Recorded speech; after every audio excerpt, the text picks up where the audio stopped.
പശ്ചിമേഷ്യൻ യുദ്ധ സാഹചര്യങ്ങൾക്ക് പിന്നാലെ രാജ്യത്ത് പാചകവാതക പ്രതിസന്ധി അതിരൂക്ഷമായി. വ്യാവസായിക സിലിണ്ടറുകളുടെ വിതരണത്തിൽ 30% കുറവുണ്ടാകുമെന്ന് പെട്രോളിയം മന്ത്രാലയം അറിയിച്ചു കഴിഞ്ഞു. ഗാർഹിക സിലിണ്ടറുകളെ ബാധിക്കില്ലെന്നും ലഭ്യത ഉറപ്പാക്കാൻ രൂപീകരിച്ച 3-അംഗ സമിതി വ്യവസായികളുമായി ചർച്ച നടത്താമെന്നും മന്ത്രാലയം വ്യക്തമാക്കിയിട്ടുണ്ട്. വാണിജ്യ സിലിണ്ടറുകളുടെ ക്ഷാമം രൂക്ഷമായതോടെ പല നഗരത്തിലും ചൊവ്വാഴ്ച തന്നെ നിരവധി ഹോട്ടലുകൾ അടച്ചുപൂട്ടിയിരുന്നു. നിലവിലെ സ്ഥിതി തുടർന്നാൽ ഹോട്ടൽ മേഖല പൂർണ്ണമായും സ്തംഭിക്കുമെന്ന് Kerala hotel and restaurant association ഭാരവാഹികൾ പറഞ്ഞിട്ടുണ്ട്. പശ്ചിമേഷ്യൻ യുദ്ധ സാഹചര്യം രാജ്യത്തെ ജനങ്ങളെയും ബാധിച്ചു തുടങ്ങിയെന്നും വാണിജ്യ സിലിണ്ടറുകൾ തീരെ കിട്ടാനില്ലെന്നുമാണ് ഹോട്ടലുടമകളുടെ പരാതി. ഒരു ദിവസം മിനിമം 2 സിലിണ്ടർ യൂസ് ചെയ്യുന്നുണ്ട്. അപ്പം ഒരു സിലിണ്ടറിൻ്റെ ഇതിൽ തന്നെ നമുക്ക് 1200 രൂപ എക്സ്പെൻസിൽ വ്യത്യാസം വരുന്നുണ്ട്. അപ്പം 2 സിലിണ്ടർ ആകുമ്പോൾ ഒരു ദിവസം 2500 രൂപ അധിക ചിലവാണ് വരുന്നത്.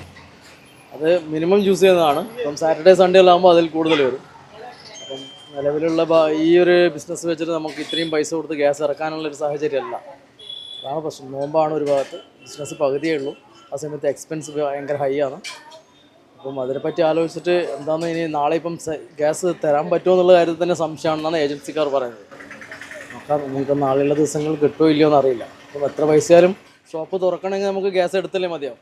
അപ്പം വിറകടുപ്പ് ഏടിയില്ല, ഫുള്ളും ഗ്യാസിലാണ് വർക്ക് നടക്കുന്നത്. സർക്കാർ ഇടപെടൽ കാര്യക്ഷമമായില്ലെങ്കിൽ പിടിച്ചു നിൽക്കാനാവില്ലെന്നാണ് നിലവിലെ വിലയിരുത്തൽ. Hindustan petroleum corporation limited, Bharat petroleum corporation limited, Indian oil corporation എന്നിവ ഗാർഹിക സിലിണ്ടറുകളുടെ ബുക്കിംഗിലും നിയന്ത്രണം ഏർപ്പെടുത്തി കഴിഞ്ഞു. പശ്ചിമേഷ്യൻ സംഘർഷത്തിന് പിന്നാലെ മുംബൈ, ബംഗളൂരു തുടങ്ങിയ വൻ നഗരങ്ങളിലും ഹോട്ടലുകൾ അടച്ചുപൂട്ടൽ ഭീഷണിയിലാണ്. LPG സിലിണ്ടർ അവശ്യവസ്തുക്കളിൽ ഉൾപ്പെടുത്തി കേന്ദ്രം ഉത്തരവിറക്കിയിട്ടുണ്ട്. എന്നാൽ നിലവിൽ പ്രതിസന്ധി രൂക്ഷമല്ലെന്നാണ് കേന്ദ്ര സർക്കാർ വിശദീകരണം. ഗ്രാമിക ന്യൂസ്, കൂത്തുപറമ്പ്.